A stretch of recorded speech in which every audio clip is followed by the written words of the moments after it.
Transportation. Who has tips on transportation? I discovered one for myself and my lifestyle recently, and I've been enjoying it a lot. Carpooling. So I'm a big hiker. I mentioned that earlier, and I typically host and facilitate hikes. Well, whenever I do a hike, I always post and I'm like, hey, by the way, I live here and I'm happy to drive to the trailhead that we're going to. And then people, meet me and jump in my car and go. And typically what ends up happening is at the end of it, they ask me how much money they can give me. And I always say the same thing. I'm like, oh, I was going to drive anyway, so whatever you can, that's fine. And there's been several times where I've received more money than what I spent on gas. So carpooling, being the person that drives, can actually help you make some money. Buying a used vehicle rather than a new one, yes. Typically, you're going to be losing like at least $10,000, $20,000, depending on the car, of the value just as soon as you drive it out of the lot. Paying off your car and drive until it dies, keep your vehicle at least 10 years. Yes. So I've seen this in a two-way, and I think it's important to share both. So depending on the car that you have, if you buy a reliable, good brand that's easy to maintain, I'm not going to say any brands, but there's a lot of brands out there that you yourself can easily change the filters and do things like that.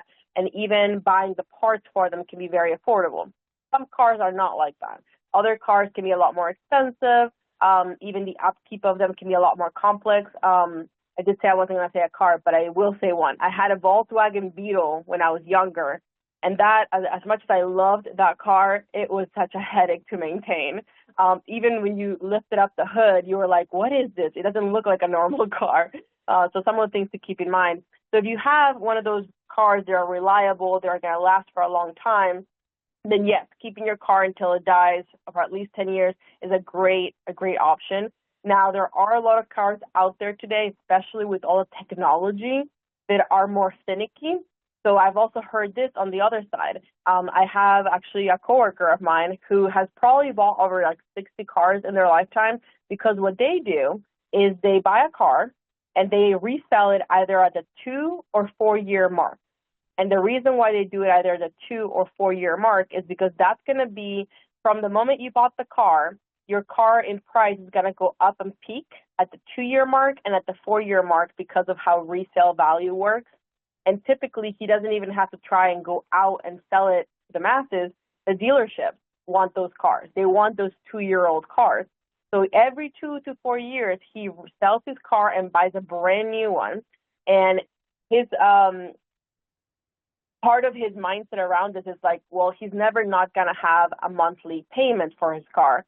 However, typically what happens is by the time that you've paid off your car, now you're having to pay on maintenance to upkeep that car. And he's asked a lot of people, because he has this conversation all the time. And when he asked me this, I was like, you're right. Once you stop paying your car payment, that's when the car starts to have issues and things that you have to do. And if you want to keep that car for a long time, especially now with all the technology, sometimes you end up spending more money upkeeping the car than you did on your monthly payment. So that can be another strategy to look at. It does require more maintenance for yourself, more organization if you're going to be doing that every 2 to 4 years, right, to keeping track of that. But that can be another way of doing it. Rental car companies, they sell their cars. Yes. That is very true. That is very cool. Till it dies. Yeah. That's me. I'm the keep it till it dies kind of person. But it's good to know that there's different options for different people. There's people. I have friends who they like the new fancy car every once in a while. And it's like, okay, if you're going to do that, at least have a strategy that can financially help you as well.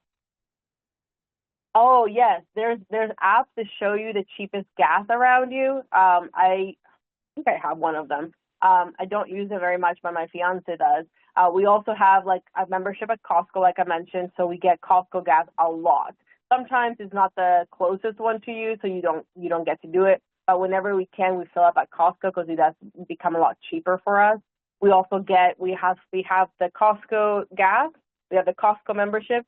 We also have the Costco credit card. So when we use that all in combination, it really adds up on the savings. Oh my God, Tiffany, you're getting gas at Costco right now. That's really funny. Love it. Love it. But yeah, there's a lot of ways. Even Giant, Giant is a grocery store that we have near us. They have Safeway too. Has like you can use your receipt and it helps you save money at the gas pumps that they have. So there's a lot of different things you can do like that to help save money on gas. We actually, I'm going to speak it into existence. I believe we are coming up with a gas saving workshop. So be on the lookout for that because I'm very excited for that. I know we have some really good content around the science behind saving money on gas. Awesome. So let's see. Before we move forward, I do have to mention, if you do have access to walking places or using a bike, that can also be a great way of saving money on transportation at the same time improving your health, right? If you do have that availability to go on a quick walk somewhere to the grocery store, or another thing that I try to do is I try to park as far away as I can when I'm in a parking lot. And I do believe this saves some transportation because the reason I do it is because I don't like people dinging my car. And typically when you park closer is when you get those incidents happening. But it also adds to my steps for the day. So I like to think it's a double benefit right there.